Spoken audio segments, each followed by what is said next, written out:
Assalamualaikum warahmatullahi wabarakatuh. Nama saya Syafiqah Marsha Waliadi dengan NIM 11220940000056. Di sini saya akan menjelaskan jawaban UAS basis data. Soal yang pertama itu soal pemahaman entity relationship diagram. Ini konteksnya dengan persyaratan berikut. Di persyaratannya, soalnya itu saya jawab dari soal 1 sampai 3 terlebih dahulu. Untuk yang nomor 4, setelah penjelasan 1 sampai 3 ini, soal yang pertama, buatlah IRD yang kompleks berdasarkan skenario di atas. IRD harus mencakup entitas berikut: film, cabang, bioskop, studio, penayangan film, tiket, pelanggan, dan reservasi. Tunjukkan semua atribut kunci, primary key, atribut lainnya, hubungan antar entitas, kardinalitas, dan partisipasi dari setiap hubungan. Jelaskan secara singkat bagaimana Anda menentukan kardinalitas dan partisipasi dari hubungan-hubungan tersebut dalam skenario ini. Untuk gambar IRD-nya, simpel nomor 1 ini gambar IRD-nya. Pertama, saya punya entitas aktor, film, sutradara, penayangan film, tiket, spasi, pelanggan, transaksi, laporan penjualan, cabang, dan studio. Di sini mulai dari entitas film. Entitas film itu memuat atribut ID film, judul, genre, durasi, tahun rilis, di mana ID film ini merupakan primary key untuk entitas film.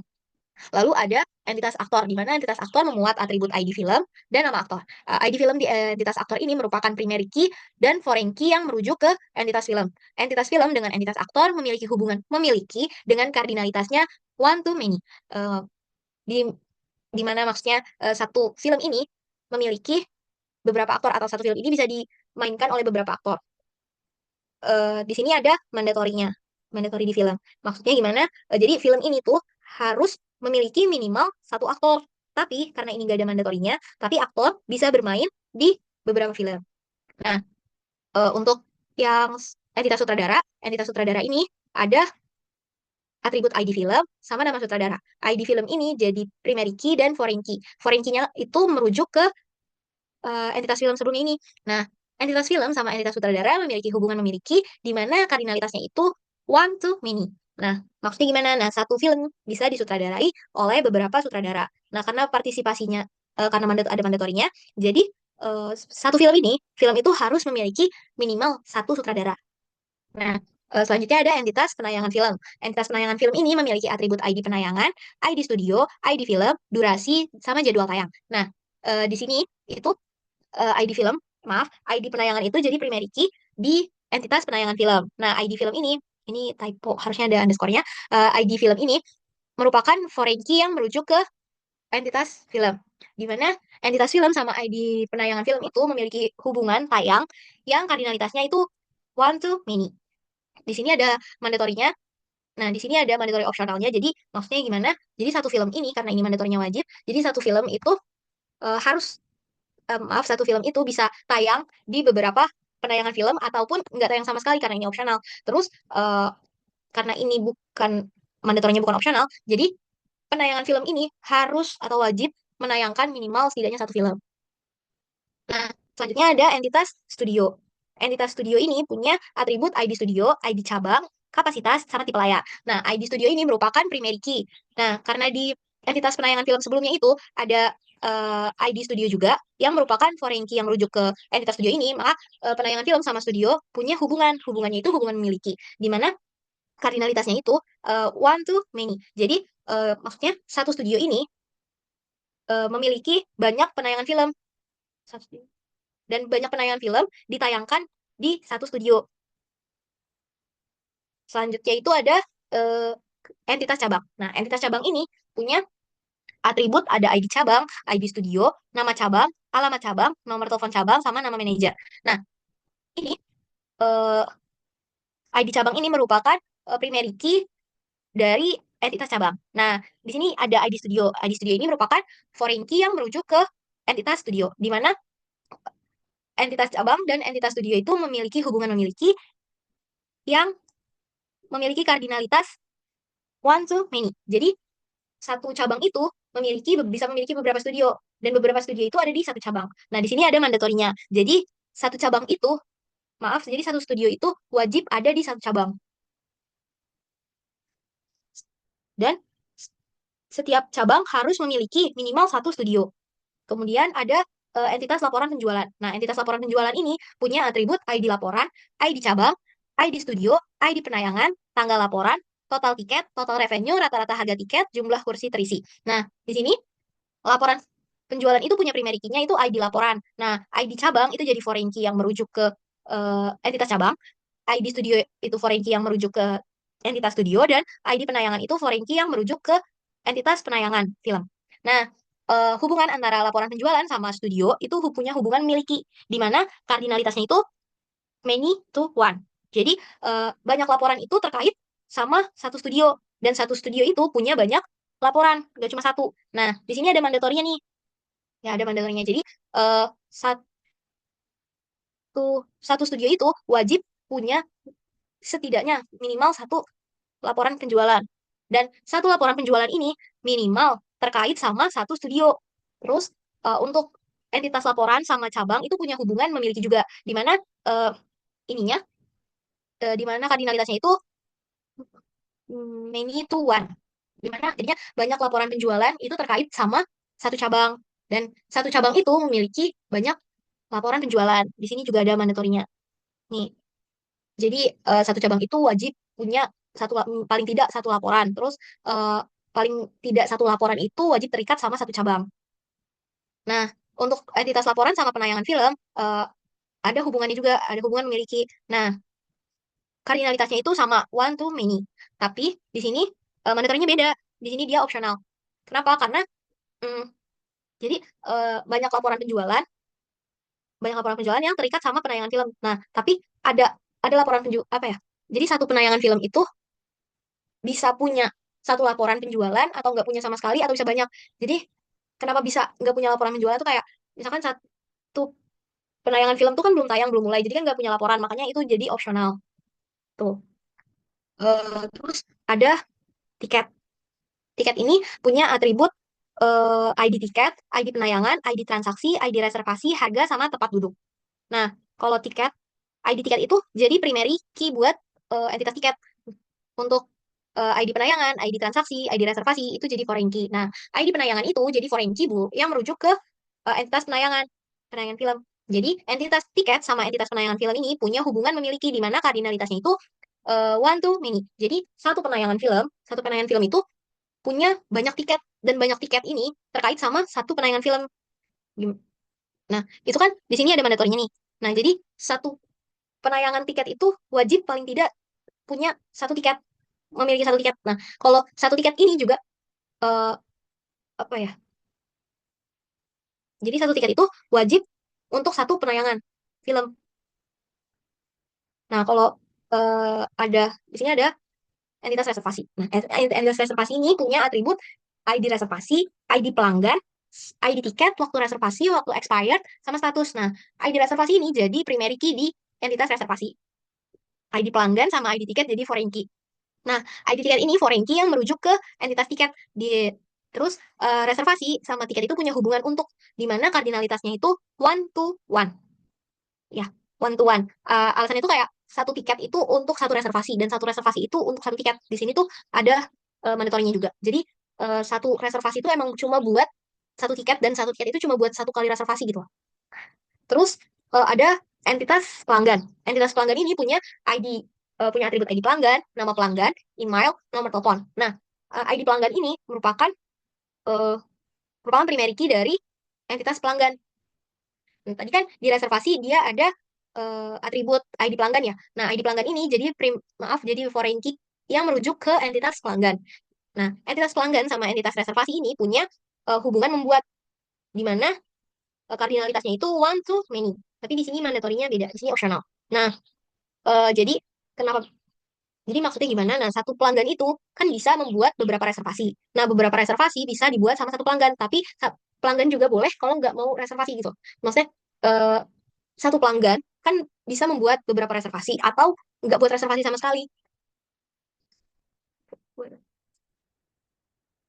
Terus eh, untuk entitas selanjutnya itu ada entitas transaksi. Entitas transaksi ini punya punya atribut ID transaksi, ID pelanggan, waktu transaksi, total bayar, metode pembayaran, sama status. Di mana ID transaksi ini merupakan primary key dari entitas transaksi. Nah, entitas transaksi ini punya hubungan membuat sama entitas pelanggan. Nah, di sini kardinalitasnya itu one to many.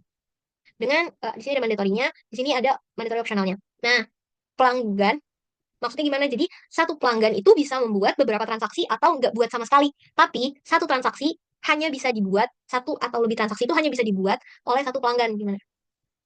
Jadi tuh eh, pelanggan nggak harus ngelakuin transaksi, tapi setiap transaksi harus dilakukan oleh pelanggan. Nah, kemudian entitas transaksi sama entitas tiket itu punya hubungan. Hubungannya apa? Hubungan memuat. Nah, kardinalitasnya itu eh, ada one to many. Jadi satu transaksi itu bisa memuat beberapa tiket dan beberapa tiket bisa termuat dalam satu transaksi. Di sini juga mandatorinya ada. Jadi satu transaksi itu paling tidak harus memuat satu tiket.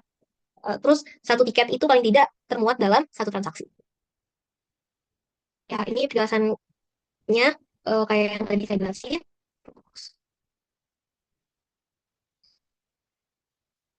Untuk keempat, dari soal tadi itu berikan contoh implementasi dalam SQL untuk membuat tabel dan tabel film dan tabel tiket berdasarkan IRD Anda. Pastikan tabel tersebut memiliki constraint seperti primary key, foreign key, dan unique constraint jika diperlukan. Nah, contoh implementasinya itu buat yang tabel film itu ada ini create table. Karena kita create table namanya film, di mana tabel film ini memuat beberapa kolom yaitu ID film, judul, genre, durasi, dan tahun rilis. Ini ID film ini tipenya itu integer, terus kita jadiin primary key. Terus judul itu tipenya varchar, terus kita kasih constraint nggak boleh null, genre itu varchar, durasi itu integer, terus kita kasih constraint itu nggak boleh null, sama tahun rilis integer, kita kasih constraint nggak boleh juga. Nah, untuk yang tiket, contoh implementasinya itu kayak pertama kan kita create table. Create table-nya namanya tiket. Nah, dari di tabel tiket ini punya kolom namanya ID tiket, ID penayangan, ID transaksi, ID reservasi, harga, tempat duduk. Nah, tipenya ID tiket itu tipenya varchar, di mana ID tiket ini kita jadiin primary key. Terus ID penayangan itu tipenya varchar, ID transaksi varchar juga, ID reservasi varchar. Harga itu desimal. Terus desimal 10,2. Terus kita kasih constraint not null. Terus tempat duduk itu varchar juga, kita kasih constraint not null juga. Nah, foreign key constraint-nya itu foreign key-nya itu ada di kolom ID penayangan. Referensinya itu merujuk ke kolom ID penayangan di tabel penayangan film. Nah, foreign key yang kedua itu ada ID transaksi, di mana referensinya itu merujuk ke ID transaksi di tabel transaksi. Terus foreign key yang ketiga itu ada ID reservasi, di mana referensinya itu merujuk ke ID reservasi di tabel reservasi. Kemudian soal pemahaman normalisasi konteksnya sebagai berikut, ini konteksnya. Soal itu kita disuruh untuk menormalisasikan data, mendesain relationship DL sama SQL-nya. Nah, untuk eh, jawabannya sama jawaban normalisasi datanya. Ini data tabel awal ini. Ini tabel awal soal. Soal. Pertama kita akan melakukan satu NF atau first normal form. Adalah tahap di mana tahap pertama dalam proses normalisasi data. Tujuannya itu untuk memastikan bahwa setiap nilai dari atribut hanya berisi informasi tunggal. Satu informasi aja atau data nggak boleh ada koma. Pada satu NF juga akan dicari kolom yang akan menjadi primary. Nah, dari tabel awal ini kan terlihat ya, nggak ada multi value di kolomnya, nggak ada multi value atau nggak ada koma sama sekali di tabel atau di kolomnya. Jadi tabel awal ini apa? Udah memenuhi syarat satu NF. Jadi ini tabel satu NF-nya juga sampai ini. Ini satu NF-nya. Terus akan dicari kolom yang akan menjadi primary key. Nah, kan kalau misalkan kita mau saya awalnya kalau misalkan mau menjadikan primary key-nya itu cuma ID mahasiswa, tapi ternyata di ID mahasiswa ini ada ada duplikasi.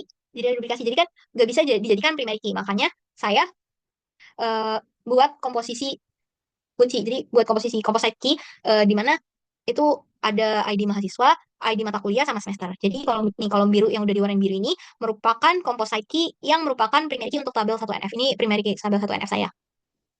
Kemudian 2NF second normal form merupakan tahap kedua pada proses normalisasi database. Syarat utama 2NF yaitu harus memenuhi 1NF dan setiap kolom yang bukan merupakan primary key harus sepenuhnya bergantung pada seluruh primary key. Nah, dari kolom 1NF ini saya mau pecah jadi tabel mahasiswa, tabel dosen, sama tabel jadwal.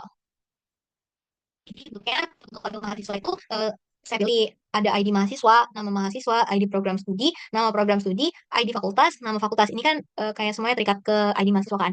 Terus sama private-nya itu ID mahasiswa yang biru. Sama ada tabel dosen. Tabel dosen itu meliputi ID dosen, nama dosen, sama alamat dosen. Private key-nya itu ada ID dosen. Sama terakhir itu ada tabel mata kuliah. Ada tabel mata kuliah sebelum tabel jadwal. Nah, tabel mata kuliah ini meliputi ID mata kuliah sama nama mata kuliah aja. Terus primary key-nya itu ID mata kuliah. Terus ada tabel jadwal. Ini tabel jadwal. Itu ada ID mahasiswa, ID dosen, ID mata kuliah, ruangan, semester, tahun, jadwal, sama nilai. Nah, ini apa? Primary key-nya ada tiga, karena kalau misalkan primary key-nya cuma ID mahasiswa, itu ada duplikasi, kayak yang awal tadi. Terus, eh, kalau misalkan cuma ID mahasiswa dan mata kuliah, itu kan bisa aja ada kemungkinan seorang mahasiswa itu untuk mengulang mata kuliah kan. Jadi bisa berulang nantinya. Makanya saya tambahin satu lagi jadi ID dosen. Jadi komposisi dari ID mahasiswa, ID dosen, sama ID mata kuliah itu buat jadi primary key-nya. Nah, tabel 3 NF selain memenuhi selain memenuhi syarat 2 NF, nggak boleh ada ketergantungan transitif antar kolom-kolom kunci, kolom-kolom non kunci. Nah, nih kayak tadi dari tabel mahasiswa 2NF. Dari tabel mahasiswa 2NF ini, lihat ya, kalau misalkan nama program studi itu cuma bergantung ke ID program studi, terus nama fakultas itu cuma bergantung ke ID fakultas. Makanya setelah itu saya pecah. Jadi saya buat tabel baru, tabel mahasiswa sama tabel eh, program studi, terus tabel kelas. Nah, ini tabel program studi yang diperoleh setelah dipecah kan, primary key-nya itu ID program studi sama nama program studi kan. Nah, nama program studi ternyata setelah dilihat di sini ada yang aneh. Jadi ada satu program studi yang punya dua ID. Makanya jadi karena ada kesalahan seperti itu, jadi saya gabung. Nah, nama psikologi untuk ID PS16 itu saya gabung dengan PS10. Jadi ini jadi, maaf, sama PS11, ini jadi PS11, dan yang ekonomi ini jadi PS10 digabung. Tabelnya berubah jadi di sini udah nggak ada yang aneh lagi, atau nggak ada yang double-double lagi. Terus primary-nya ID program studi. Kemudian ada tabel fakultas. Nah, tabel fakultas ternyata setelah dipecah juga terdapat ID ada fakultas yang punya dua ID. Nah, ini humaniora kan. Nah, jadi saya gabung yang humaniora F6 ini saya ubah jadi F4. Tabelnya ubah jadi seperti ini. Dengan primary key ID fakultas. Kemudian ada tabel mahasiswa 3NF. Kan tadi udah dipecah yang untuk tabel fakultas sama tabel program studi. Jadi sisa di tabel mahasiswa itu sisa ada ID mahasiswa, nama mahasiswa, ID program studi, sama ID fakultas. Nah, jadi itu yang tadi salah-salah eh, ID itu udah saya ubah. Ini berubah, ini tabel, maaf, ini kolom primary key-nya. Dan ID primary key-nya itu ID mahasiswa. Selanjutnya di tabel jadwal 2NF. Nah, dilihat dari tabel jadwal 2NF nih, kan kelihatan kalau misalkan nilai itu cuma bergantung sama ID mata kuliah sama ID mahasiswa. Ini kan bergantung sama yang bukan primary key kan. Makanya dipecah atau dibuat tabel baru lagi. Dan tabel nilai dihapus dari tabel jadwal 2NF. Ini tabel nilainya itu jadi ID mahasiswa, ID mata kuliah, sama nilai. Ininya komposisi primary key-nya itu komposisi dari ID mahasiswa sama ID mata kuliah, karena di sini ada duplikasi. Jadi biar nggak ada duplikasi, ditambah ID mata kuliah. Kemudian tabel jadwal setelah dihapus yang nilainya itu berubah jadi ini. Jadi ada ID mahasiswa, ID dosen, ID mata kuliah, ruangan, semester, tahun, sama jadwal kuliah. Dengan primary key-nya itu komposisi dari ID mahasiswa, ID dosen, ID mata kuliah. Mungkin ada BCNF atau Boy's Code normal form, tujuannya menghilangkan anomali yang disebabkan oleh overlapping candidate key. Tabel di atas, tabel yang udah dipecah tadi itu udah memenuhi BCNF. Karena nggak ada dependensi tambahan. Terus seperti 4NF sama 5NF, tujuannya itu menghindari multi-value dependensi dan memastikan relasi tidak bisa lagi dipecah tanpa kehilangan informasi. Kan dari relasi-relasi yang di atas, itu udah nggak bisa dipecah lagi kan. Makanya tabel udah memenuhi 4NF sama 5NF, karena nggak ada multi-value dependensi dan relasi nggak bisa dipecah tanpa kehilangan informasi. Nah, ini untuk jawaban desain relasionalnya. Ini desain tabel mahasiswanya. Tabel mahasiswa itu memuat ID mahasiswa dengan ID mahasiswa sebagai primary key, terus tipenya varchar, ada nama mahasiswa, tipenya varchar, ID program studi jadi foreign key yang merujuk ke program studi, tipenya varchar, ID fakultas itu tipenya varchar, terus ada tabel dosen ini ada ID dosen jadi primary key, terus tipenya varchar, nama dosen yang tipenya varchar, alamat dosen yang tipenya varchar, tabel fakultas itu ada ID fakultas, primary key-nya, terus ada terus tipenya varchar, nama fakultas itu tipenya varchar, terus table program studi itu ada atribut ID program studi sama nama program studi di mana ID program studinya itu jadi primary key yang tipenya varchar, terus nama program studi itu tipenya varchar, sama tabel jadwal di mana tabel jadwal itu ada primary key. Nah, primary key-nya ini kan ada ID mahasiswa, ID dosen, ID mata kuliah itu komposisinya kan. Terus ID mahasiswa itu juga foreign key yang merujuk ke tabel mahasiswa dengan tipe datanya itu varchar, terus ID dosen itu tipenya varchar, terus merupakan foreign key yang merujuk ke tabel dosen, ID mata kuliah itu foreign key yang merujuk ke mata kuliah, tipenya varchar, terus ada ruangan tipenya integer, semester integer, tahun varchar, jadwal varchar. Nah, tabel mata kuliah itu ada ID mata kuliah, jadi primary key yang tipenya varchar. Terus ada nama mata kuliah, tipenya juga varchar. Untuk tabel nilai, itu primary key-nya komposisi dari ID mahasiswa sama ID mata kuliah. Nah, ID mahasiswa ini juga foreign key yang merujuk ke tabel mahasiswa, tipenya varchar. ID mata kuliah itu foreign key yang merujuk ke tabel mata kuliah yang tipenya varchar juga, nilainya integer. Nah, dari desain relasional yang tadi disebutkan, itu kita buat gambar IRD-nya. Nah, IRD-nya didapat seperti ini didapat seperti ini. Nah, yang di bold dan di atas ini itu adalah foreign key untuk setiap entitas. Setiap entitas ini eh, hubungan-hubungan antar entitasnya, garis hubungannya. Nah, untuk implementasi DDL sama SQL-nya, tabel untuk membuat tabel dosen itu menggunakan creatable dosen dengan eh, yang memuat ID dosen, yang tipenya varchar 5, terus dijadiin primary key, nama dosen tipenya varchar, terus kita kasih constraint not null, terus alamat dosen varchar yang kita kasih constraint not null juga, terus kasih fakultas yang memuat ID fakultas, terus tipenya varchar, terus dijadiin jadi primary key, nama fakultas varchar yang kita kasih constraint not null, terus ada tabel program studi, create tabel program studi, isinya ada ID program studi, dengan tipe varchar, terus dijadiin jadi primary key, terus nama program studi, tipenya varchar, terus kita kasih constraint not null. Mahasiswa yang memuatnya tuh memuat ID mahasiswa, nama mahasiswa, ID program studi, ID fakultas, yang ID mahasiswa tipenya varchar, terus kita jadiin primary key, nama mahasiswa itu tipenya juga varchar, terus dikasih constraint nggak boleh null, terus ID program studi itu tipenya varchar, ID fakultas tipenya varchar, terus ada constraint foreign key-nya. Nah, foreign key-nya ini ada ID program studi yang referensinya ke kolom ID program studi di tabel program studi. Terus ada foreign key ID fakultas yang referensinya ke kolom ID fakultas di tabel fakultas. Terus ada tabel mata kuliah, atau buat tabel mata kuliah yang memuat ID mata kuliah tipenya varchar, terus jadiin primary key, terus nama mata kuliah tipenya varchar, nggak boleh null. Terus ada tabel jadwal ini memuat ID mahasiswa tipenya varchar, ID dosen tipenya varchar, ID mata kuliah tipenya varchar, ruangan integer, semester integer, tahun varchar, jadwal varchar. Primary key-nya itu komposisi dari ID mahasiswa, ID dosen, ID mata kuliah. Terus foreign key-nya itu ID mahasiswa, referensinya ke kolom ID mahasiswa di tabel mahasiswa, foreign key ID dosen, referensinya ke ID dosen di tabel dosen, foreign key ID mata kuliah, referensinya ke ID mata kuliah di tabel mata kuliah. Untuk tabel nilai itu ada memuat ID mata kuliah, tipenya varchar, ID mata kuliah tipe varchar, nilai integer, primary key-nya itu ini komposisi ID mahasiswa sama ID mata kuliah, foreign key-nya ID mahasiswa, referensinya ke ID mata mahasiswa di tabel mahasiswa, foreign key ID mata kuliah, referensinya di kolom ID mata kuliah di tabel mata kuliah. Untuk soal pemahaman query, uh, query perbandingan program studi berdasarkan persentase kelulusan. Buat query untuk membandingkan persentase kelulusan nilai kurang lebih dari nilai lebih besar dari sama dengan nol di masing-masing program studi. Tampilkan nama program studi dan persentase kelulusan. Nah, di sini pertama kita select nama program studi dari tabel program studi. Eh, nah, terus round count case-nya itu ketika nilainya lebih besar dari sama dengan nol, maka satu terus dikali 100 per count bintang. Terus koma 2 itu as persentase kelulusan. Di mana ini digunakan untuk eh, menghitung jumlah menghitung jumlah mahasiswa yang nilainya lebih besar dari sama dengan 0 lebih besar dari sama dengan 60 atau lulus. Terus eh, count bintang ini buat total jumlah mahasiswa di program studi tersebut. Nah, count case terus dikali 100,0 per count bintang itu digunakan untuk menghitung persentasenya. Nah, round dalam kurung ini terus koma 2 itu hasilnya bakal dibuletin jadi 2 angka desimal. Nah, terus ada form nilai. Nah, dari form nilai kita join join tabel mahasiswa di join tabel mahasiswa sama tabel nilai di ID mahasiswa dinilai sama dengan ID mahasiswa di tabel mahasiswa. Nah, terus kita join lagi, kita join uh, program studi sama nilai itu di ID program studi. Nah, di mahasiswanya sama dengan yang ID program studi di mahasiswanya sama dengan ID program studi di program studi. Terus habis itu di group by berdasarkan nama program studi. Nah, order by diurutin dari yang terkecil diurutin persentase kelulusannya. Didapat hasilnya ini.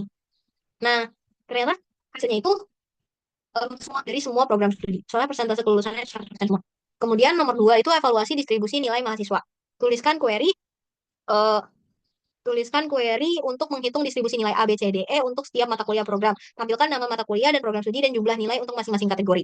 Terus di sini pertama kan select mk.mata kuliah. Nah, di sini buat nampilin nama mata kuliah dan terus ini ada PS nama program studi dan nama program studi. Terus di sini juga mau nampilin sum, cash, UNN, jumlah ketika cashnya itu atau ketika n-nya nilainya itu ada di antara 80 sampai 100, maka dilabelin satu dan lainnya nol, terus as jumlah A.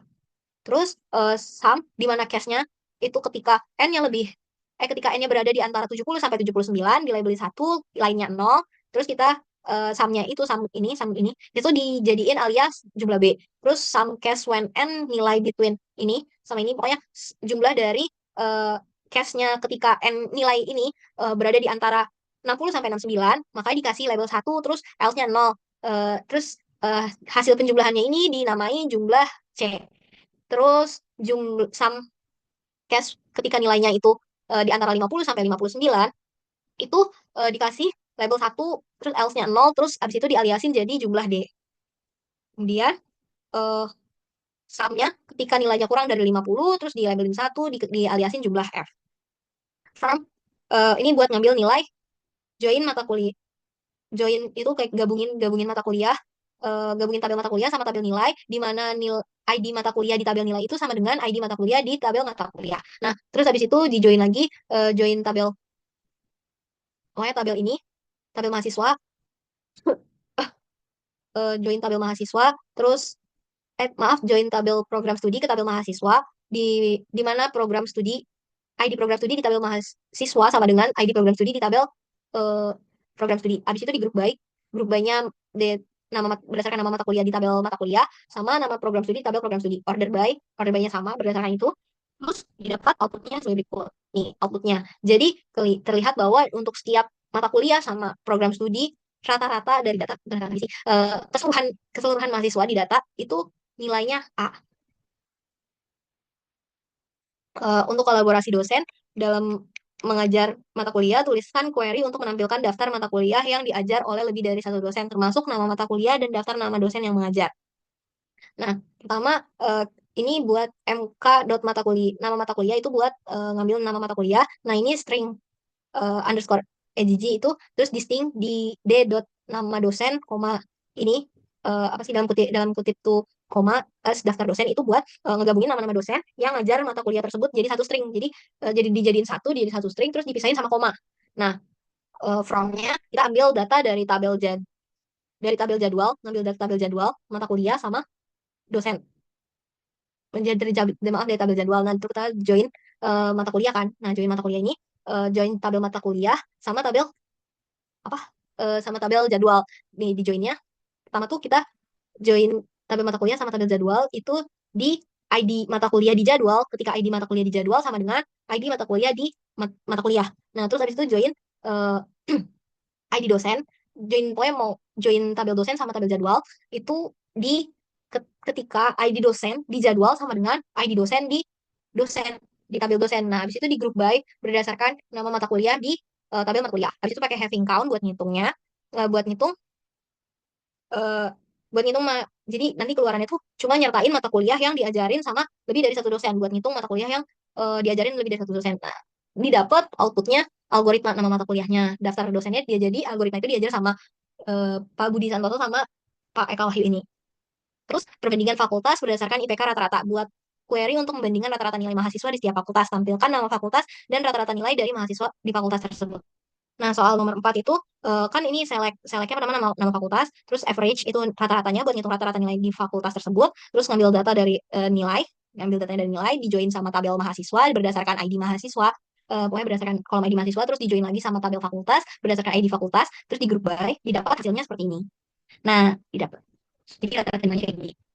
Terus nomor 5 itu apakah mahasiswa dengan performa terbaik secara konsisten? Ada, tuliskan query SQL, pokoknya ini soalnya jawabannya tuh pertama buat tabel dari WIT, jadi kayak tabel sementara gitu, buat tabel WIT buat ngitung rata-rata semester, di mana kita ini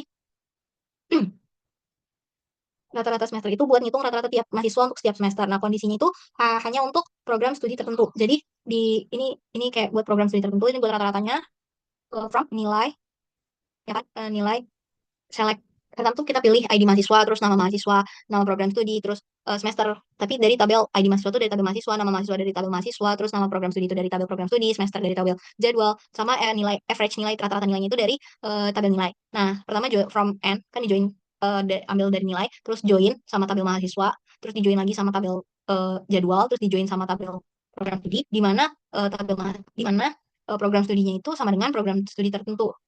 Ini diganti buat ID yang di ini aja. Jadi di grup by terus eh, rata-rata terus di select semua.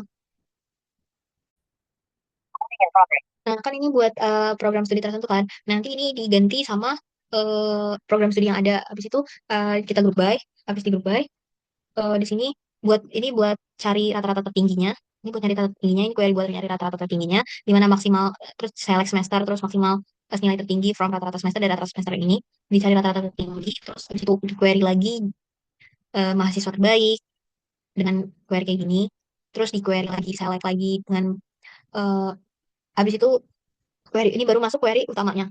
Ini kan yang tadi ini buat nyari rata-rata tertinggi. Terus yang ini buat nyari mahasiswa terbaik kan dengan rata-rata nilai tertinggi di setiap semester dengan join antara rata-rata semester sama rata-rata tertinggi. Terus di sini baru masuk query utamanya di mana menghitung rata-rata keseluruhan di sini. Nah, average rata-rata nilai itu untuk mahasiswa terbaik yang memiliki performa terbaik di setiap semester having. Nah, having count ini kondisi yang hanya menyertakan mahasiswa yang memiliki performa terbaik di semua semester. Nah, di sini eh, maaf kelupaan. Jadi sebentar, stop sharing, sharing. eh ini. Jadi yang tadi ah program studi yang diinginkan itu kita ganti misalkan jadi psikologi. Nah, ternyata setelah di running itu nol nih. Setelah di running itu atau nol. Jadi belum nggak ada mahasiswanya. Jadi tetap kosong. Nah, eh jadi ini output yang untuk tadi yang maaf yang psikologi tadi. Jadi output kosong karena nggak ada mahasiswa yang eh maunya rata-rata semester tertinggi gitu. Yang punya performa terbaik. Jadi, sekian kurang lebihnya mohon maaf. Wassalamualaikum warahmatullahi wabarakatuh.